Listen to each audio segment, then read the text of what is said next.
चिंता ना कोई बोलता ही रे जल्दी वहां से हटो।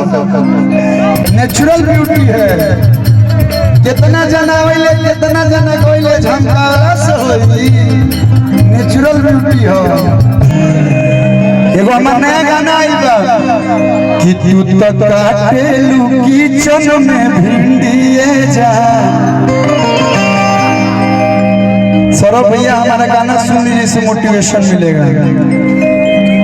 देखिए शादी के पहले आप कुछ भी कर लीजिए कोई दिक्कत नहीं है, लेकिन शादी के बाद आपका फ्रीडम पहली बात तो खत्म हो जाएगा। तू अपना ला बढ़िया ला झाड़ लेबो 3 पीस आ मेहरारू के सिंपल साड़ी देबो, पता चली रोटी झाड़ के भेज दी तारा के। तो मेहरारू के ख्याल आज के समय में ज्यादा करे के बा कि तू तो काटेलू किचन में भिंडी जा उपसाटी के काला काला बिंदिए जा। मन तहरा पर जवान के गिल भइल बा बोल काका हम जमुई से हिंदिए जा। अरे कि दोना निकाल फटफटिया के चौकिया कि दोना निकाल फटफटिया के चौकिया कि ये हो हमर भाभिया।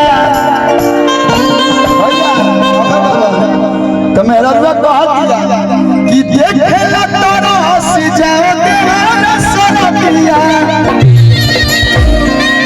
देखे तोरा हंसी जाओ दीवाना सरपिया। तो दिल्ली राजा सोनिया गुलाब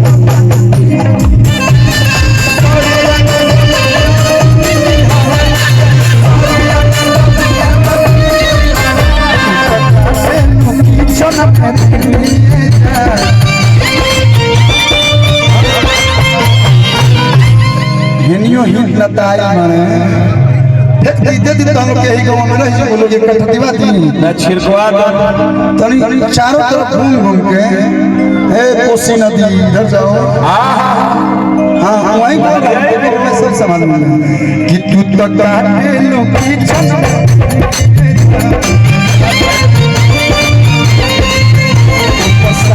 के काला काला बिंदिए जा। मन तहरा पर जवान के गिल भइल बा बोल काका बाजारे से हिंदिए जा। दोना निकाल फटफटिया के चौकिया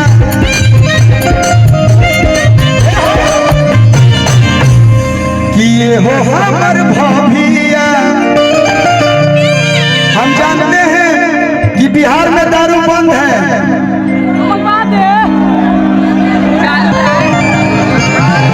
बंद बनो मतलब औपचारिक रूप से बंद है, पेपर पे बंद है। बाकी तो हम लोग मौजूद यूपी जाके पियो चाहे झारखंड जाके पियो, बिहार सरकार एक जिम्मा थोड़ा निकले ले। हाँ भैया भला किया जी बच्चन भैया अरे तो ना चिन्हली ना चिंता ना कोई बोलता ही रे। अरे कि दोना निकाल फटफटिया के चौकिया। थोड़ा सा आप लोग भैया इधर महिलाएं हैं, आप लोग के घर की महिलाएं हैं, आप लोग से नम्र निवेदन है ब्लैक जैकेट हेलो मीडिया आओ जल्दी वहां से हटो। उनको आने दीजिए मेरे साथ है। अरे और साथ है बड़े हमारा आवे थे। थोड़ा थोड़ा आप लोग पीछे हो जाइए भैया। ए लाल गमछी पियर गमछी थोड़ा थोड़ा पीछे हो जाओ, थोड़ा थोड़ा साइड को दो यार। कि देखे तोरा हंसी जाओ दीवाना सरपिया तो हिंदी राजा सोनिया गुलाब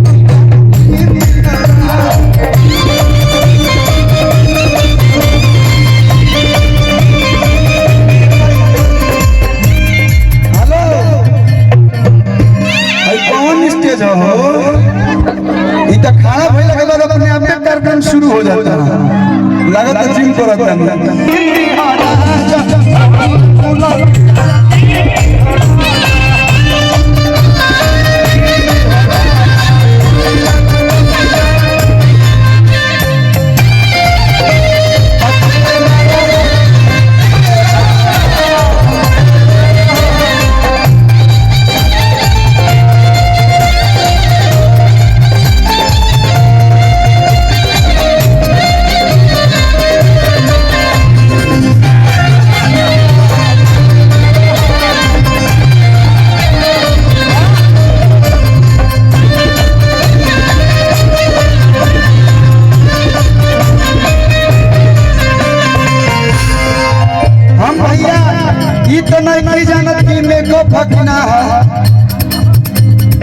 नेचुरल ब्यूटी है।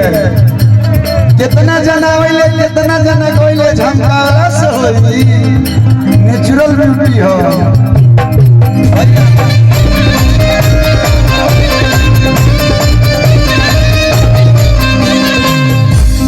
तो सही